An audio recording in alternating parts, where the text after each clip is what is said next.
All right, we're live Hey again. everybody, welcome to AK Geeks. Oh This wait. is Oh, hat head. ooh, look at that hair. Serious Oh hat head. man, that's sexy. You need to do the Garnier Fructis herbal Jesus essences Christ. thing. Well, fuck it. And I'm Sean, you guys. This week was episode 2 of season 8 of The Walking Dead. It's called The Damned. I read this one off to you last time. Last time it was called. The little bit about it is the plan involving the Alexandrians, the Kingdomers, and the Hilltoppers unfolds as Rick continues to fight. He encounters a familiar face. Mm-hmm. We found out who that familiar face was. Morales, Wonder what happened to his family. and he doesn't seem like the same old Morales from season 1. And I'm wondering the same thing. What happened to his family? Are they with the Saviors? Did Rick and them accidentally kill them already by some in some way? No, because he only had his wife and the And two kids. Was it one kid or two kids? Two? Dude. I'm just saying. I'm saying maybe something Hispanics don't have just one kid, man. Come on. happened. You gotta have like 4, Yeah. 5. But yeah, so we found out who that familiar face is. He doesn't look like he's backing down with what he said to Rick at the end there. So I'm super interested in where that's going to go and what happened to Morales. And we both did. You watch The Talking Dead afterwards? Yeah. Okay, and they made it seem like his character has a bigger story than just this little thing, right? Yeah. That's what I that's what they were hinting at, but whether we see that is the yeah. That's what it seemed like. It to me, it seemed like what they were saying was that like maybe it's not like he's the focus of the story, but his character might have more to do than just I called the Saviors, you know. Yeah. So that's very interesting. Really happy about that. So there's a lot of stuff that goes on in this episode. A lot of cool stuff, I think, in my book. I like this planning. I like this strategy. I like what's going on here with what they do with all the outposts. What did you think about this? Do you like this kind of procedural thing that they're doing? Yeah, because it seems like it shows them as all working together and actually pulling it off, but at the same time, I sort of didn't like, and I know I'm jumping ahead a little bit, at each outpost standpoint, there's, if you notice, each group had one person at odds with another in each section. Somewhat, yeah. Yeah. Somewhat. It's like, it started off with Carol and King See, Ezekiel. I don't think Carol and Ezekiel are at odds. I think Carol. No, at first she was like, hey, let's be serious. Stop playing up for it. Yeah, but I think she's just wants him because she's seen that he's broken character with her, you know. So she wants to know like he is out of his character. He knows what the seriousness of it is. So I didn't see them too much at odds like how Tara was at odds with Jesus. And that came out of left field, man. That did come out of left field. I didn't expect that, but I do expect Jesus to do something like that. Now Tara, You notice she's been building up. She's been wanting to. That's why she said, Maggie may listen to you, but Rick's gonna listen to me. That's why brought that up to him. I just thought like But she's been. I think this was high time for her to show it, because she's been like a sleeping lion, just waiting, and then she sees the gazelle get slightly closer. And now she wants to pounce, and she doesn't want to be held back. Which I don't blame her.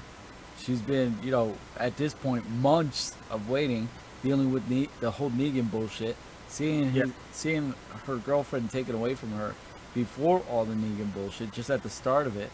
So it's high time it's about time she starts letting that creep out. I understand that perspective. I understand that. I thought that, but there comes a point where I thought she'd let a little bit more out throughout maybe some of the other episodes, but that's one of those things. Oh, she had been, because if you notice when they were setting up everything, like the explosives, and she was very meticulous. So I think the start of that shows that there was a deeper edge to her from that point on. I'm just surprised that it came off at Jesus and not towards someone else. Yeah. Well, I mean, also this is an issue with life in general outside the show. She was pregnant, so she wasn't in quite a few episodes. Remember? Yeah. And they did the flashback episode where then she comes back and finds out Denise is dead, and so I felt like that's what I mean. Like they kind of, boom, now she's out. Anyway, they had an argument. They were at odds more so than Carol and Ezekiel. I think there's a set there. Do you know if they're going to do the? What do you think if they're going to do the whole relationship thing with those two, like they did with him and Michonne in the comics? I would think so. That's what I'm thinking. But I just don't want to see the next episode because I know it's going to happen. Okay. Well, we'll get to that a little later. Let's jump. There's a few more things I want to mention before we get to that. There was also Rick and Daryl and their group going to this other place to find the M. What do they call them? What were they? M2s? They said. I think so. That was the type of gun they were saying. The big guns. Let's just put it that way. Yeah, and so they were looking for that, and now this is where I do want to bring something in from the beginning of the show. Is the show started with these kind of portrait type shots of a handful of characters, right? Yeah. And then it ended with the same types of thing, but with different faces on them. And I think this is a perfect example of what they were trying to display, is that in this episode, these characters all went through something that by the end of the show, they've changed or thought of something that might be made them emotional. And when they got here, you had some stuff with Daryl seeing where they had someone captive, and it brought him back to the point where he was almost broken. And so it was like post-traumatic stress, disorder coming back and hitting him. And then you also had the whole thing with Rick and realizing what he just done, killing the guy, and then the guy was the guy's kid right there. And he's like, I have Judith, and I just did to him what I'm fighting against someone doing to me. Yeah. And so I thought that this was the most profound out of all the incidents, where it was a super emotional part with Daryl and with Rick. What did you think of all this part, of all this segment? The whole baby thing, that I was like, oh, Rick, come on. Because he originally thought that's where the guns were. Yeah. And I don't blame him. Plus, at the same time, the guy was not holding up. It was either him or the guy. Yeah, there was. They didn't start the scene with like, hey, you want to talk? Do you want to talk? I have a kid right here. It was straight up attack. Yeah, and to be fair, the guy probably thought, because of Negan saying, "Oh, these guys are bad." Because remember, we've been seeing it from Rick's perspective, and yes, we see Rick as being the all-around good guy and what have you. But yeah, those people who are with Negan have seen Negan in that perspective. We've seen it from Negan's. We've only seen it from Negan's perspective of the. But it's only being him and his closest generals. Yeah, so we haven't seen it from the perspective of the normal lower level outside of Dwight. Yeah, we don't see it from them. So for them, they might think Negan's a really good guy. Yeah. And so we haven't seen that. Yeah. Go on with what you're saying. Yeah, so this is somebody who's been comfortable in living, raising his kid as best as he can under Negan. So here's this small bandit group who just doesn't want to play ball, and he was like, oh well, if I gotta die, I gotta die, but I'm gonna take him with me. So, and it's tough. Yeah, it's a little that was the only thing that was really heart-wrenching. With Daryl, I didn't see it as heart-wrenching. I just said, all right, get over it, push on. I understood what Daryl was going through. I understood what they were doing there, and I was like, okay, that's good. I like it. That sorry about that. Yeah, we're talking the cars, right? Mm-hmm. So the cars, it leads off with Minkus from Boy Meets World getting bitch slapped, and this is another one of the spots that I'm assuming from the other episode where Dwight wrote down all the stuff. Yeah. It's another spot where this is where they have a bunch of weapons, and you have Eric and Aaron's group of people, and I like this part a lot because they gave some people some lines that we don't normally hear from. Yeah. So that was nice. It kind of brought some some meaning to those characters. Because normally when people die like in this, you never heard from them. See, right? what I like about this one is it not the fact that it focused on Eric and Aaron's group. It focused on Negan's lieutenant, the female lieutenant, and her couple, and her couple guys that she kept close by. And as they're dropping, because she was one of the heads you saw at the beginning. Yeah, at least that outpost. No, in the beginning when you were talking about the focal points, when they were saying she was one of them, and you were wondering, well, why are they showing her? Why do we need to know about her? We've never known about her. But as you go along, you're like, okay, we're starting to see, and we see why she's like intent on being how she's being. But at the end, when the ship falls through, and she's just like, she basically gives up on herself. She was too stubborn to pay attention to things though, as well. Yeah, I thought she was too stubborn. I think thinking I'm a badass, I can handle everything. I can tell people what to do. Yeah, but when it fell apart at the beginning. But when it fell apart on her, and she was like, knew she was like, why did they have to come? Notice she didn't really fight when she got bit. She just went like this. Oh god. Yeah. And that's what when they did a good job of emphasizing that at the beginning. I think of that scene where she bitch slapped Minkus, not literally physically, but when she told him off and whatnot, I was like, how does a chick like her small stature, like get into that point of power? So they really emphasized her like authority, right? Yeah. And so at the end, when she got her just desserts, I felt like good. Yeah. I was like, put her in her. Now she got put in her place because they outthought her that outpost, and I liked that planning too. You know, they kept saying it a couple times. Aaron said it a couple times. He said, "We don't need to push in. We just got to stay here, and it'll." What does he say? It'll work itself out. It'll work itself out. Yeah. Yeah, because once you kill them, they're gonna be too busy shooting at you, and then once the guys turn, hey, look, they're doing our job for us. Yeah, exactly. Too many people were preoccupied with the gunfire to realize, oh shoot, there's zombies in people. Yeah, I like that. I like that. Do you think now this is again spoiler? The whole thing's spoiler, but we're going into comics a little bit right here. Yes, Eric's going to die. Do you think this is how he died? Oh, of course. Because remember, they showed. Doesn't it get more gruesome in the comic? They showed the festival, right? Yeah. We all know what the festival, at least you and I know what the festival leads to. By that point, Eric has been long gone. Yeah, he's long gone, yeah. Yeah. Well, I mean, and Aaron has to make his relation, because for one, we haven't really established Jesus' sexuality yet. No, not at all. Yet. They only hinted that he has a thing, you know, he's made little eyes or notations towards Maggie. But that's not the case. And you know what? In the comic book, they did pretty well at that too. Yeah, they did the same thing. So I like that they're keeping that. Yeah.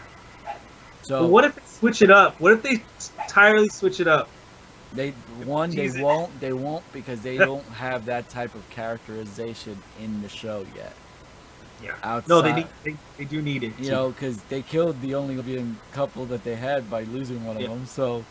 And they didn't even last that long. Once they started to say that, hey, we like each other, boom, arrow to the head.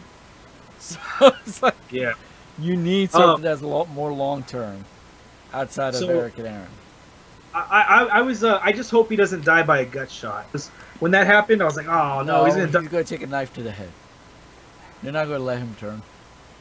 Yeah, I saw it and I was like, right when he got to him, I was like, I think something bad has happened right now. And the next thing you know, they showed the blood, and I was like, they'll take him back to the hospital. They'll patch him up. He'll run feet and what have you, and he'll die quietly. They'll give him a quiet. In Aaron's arms. Yeah. In Aaron's arms. Because that's how it was in the books. But ever since they've introduced them, that first episode when we meet Aaron and they go to that back lot area, and we find out that they're a couple, I've actually really liked their chemistry with each other. I felt that they've done a good job. All right, so that took up the last part that I was missing right there. Yeah. Getting into, I want to mention Morgan. Morgan's being pushed and pulled with his emotions and his thought. Dude, and it's almost a little annoying. Yeah, because I'm tired of the yo-yo effect with him, and yeah, I don't know if they're because I know the next episode they're setting us up for a couple major deaths, and yeah, I think so. and here's the thing, they teased it with him getting shot. Yeah, and Scott Gimple goes like, well, he was just lucky, whether it's bad luck or good luck, we don't get. But he's just lucky. I did like when he went all John Wick on everybody though. No, it's like because then when he's at the fence and he's riling up the zombies, he's just standing there looking at them like taking it all in. Yeah, and like, no, my ass would have been poking them. They're that close to me, and I got a big dagger, big blade at my side. Why am I not poking them so that way the weight of the body brings the fence down? That's what you wanted. I guess they didn't want to do that. They wanted to just focus them there, but the entrance. I do want them to kind of, because this is now, so Morgan went from being normal, couldn't kill, so he lost his son Dwayne. Then he went to very severely disturbed to kill anything and everything, and not recognizing people that he knows. Then it went to him being super peaceful, and not being able to even hurt a soul, even though that person would kill him in an instant. And he's let people die because of that again. And now because he had to kill somebody to protect Carol, he's now okay with it to a certain extent. No, now it's overboard. Now he's like when Rick first found him again. Yeah, now he's back to the clear days. Because he was making mentions that he can't die, and that goes back to him being loony bin Morgan. Yeah, clear. And he was like, oh, I'm the cleanup guy. That's all he's there for. And dude, really get over it. I'm like, you should be the most well-rounded person out of everybody. I think he should. He should have a better grasp on. I want him to. I want to say this. I don't think he should, because I've never had to deal with it. But I want his character to have a better grasp of what he's dealt with and what he's gone through in life. But he keeps having these back and forths, very a lot. I did think that I really did want him at that moment to kill that guy though. At the end, I really did. That guy killed the boy. Remember, this the one he was teaching, and I really thought he needed to get shot. We'll see what happens in the next episode. Any other things that we need to talk about from this episode before we jump onto what we're looking forward to? No, I think that's pretty much a cover. Those are the big items from this last episode. Well, before we jump to next week's episode, did you enjoy this episode? Of course. Yeah, I really liked it too. I thought it stepped up the action a certain amount from the first one. I think it was about the same. I think it was about the same. I thought it was more. No, and I love how when Ezekiel split the group in half to find one guy, and then he goes like, well, there's no need to worry about him because our friends arrive, and suddenly out of nowhere you see Shiva just like tearing at that throat. Dude, and okay, and before again, Shiva, I think they spent a good amount of money on that CGI for that tiger right there when they did the close up. Well, because don't worry about it. After next episode, she's gone. Yeah, they're gonna use puppets and crap like they do. I mean, she's gone. Oh, you mean gone as she's gone? Well, yeah, it's gonna happen soon. Yeah, we're gonna wait. I call this now. I'm saying it now. We're not there yet. There's gonna be a member of each group that we lose. Out of Ezekiel's group, it's either going to be Shiva or Big Boy. As much as I love him, those are the only two that are going to make an impact outside of Ezekiel and Carol. It's either and then we all know, those of us who read the book, what happens to Shiva. As much as I don't want it to happen, I see it happening. It's going to happen sooner or later. Yeah, it's going to happen. She's going to be mauled by zombies or whatever the case may be. Jerry, you're saying? Yes, our big boy. Yeah. Those are the only two who are going to be Let's move into that. You're saying next week. Yeah. I do agree with you that in the next coming weeks, because... No, not the next coming weeks. I'm saying for me, in the next coming weeks, I think each week we're probably going to lose some people each week. I don't think it's going to be a one-time thing and then we stop. I think it might be a couple weeks of us losing people. No, because I have a funny feeling like before the mid-season we're going to be flipping time periods again. Well, they said something on Talking Dead And I want to say they referenced this because they made as reference being 6 episodes. Made reference to the time changes. Yeah, being before the major end. factor I want of to this say half of the they season. said that the war is 6 episodes. They said, but I have to go back and check that out. But yeah, I think it's going to be a couple weeks in a row that we're going to lose people. Yeah. You think more of them are going to die next week though? Or we already started to see the downshift for the group. So we see Eric get the gut shot.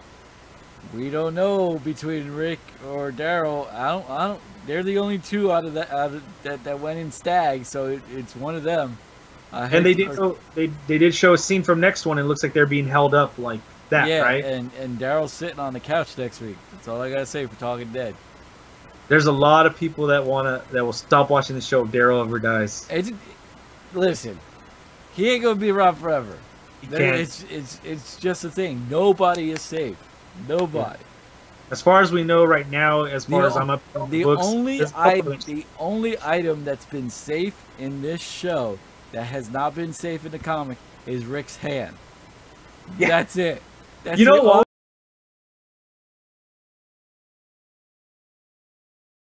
I don't think so.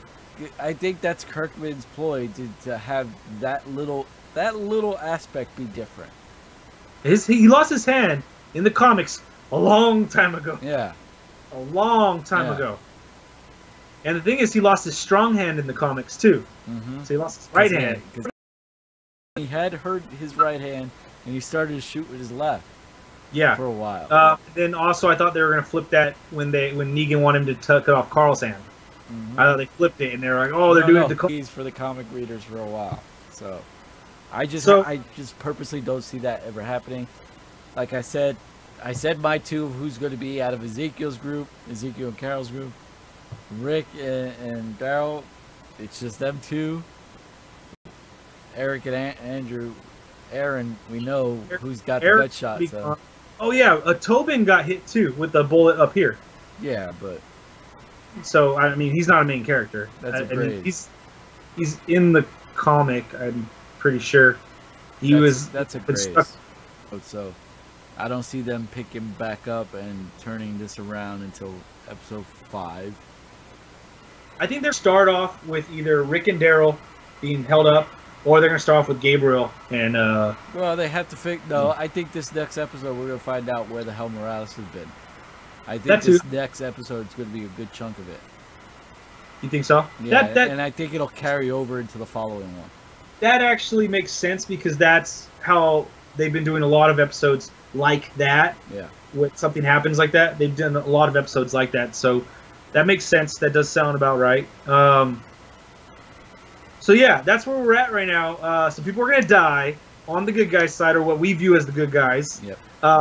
We're going to see some things happening with the Saviors. Some of them are going to die. Hopefully we get some good confrontations in the next episode. I hope. And yeah, I'm excited still. Monsters, very intriguing. And they're not the zombies, even though I expect to see a bunch of them this time. No. All right, Lynn. Let's say our goodbye. All right. First, I gotta thank the couple new subscribers we got. Don't know who you are. Thank you. Please leave us comments. Let us know what you like, what you dislike. Follow us on all our stuff below. Down below us, you see everything. It says follow us. And yeah, join in the conversation, like Mr. Swish says all the time. Let's have a good conversation. Yes. Thank you, Lynn. You guys are going to keep the show going next week. Like we said, we do it after the show if we can. If not, by Tuesday, we'll have a new episode up of the after show. So stay tuned for that. We definitely enjoy doing this. It's always fun to talk about this stuff and get different perspectives on it. It's always fun, especially with the two of us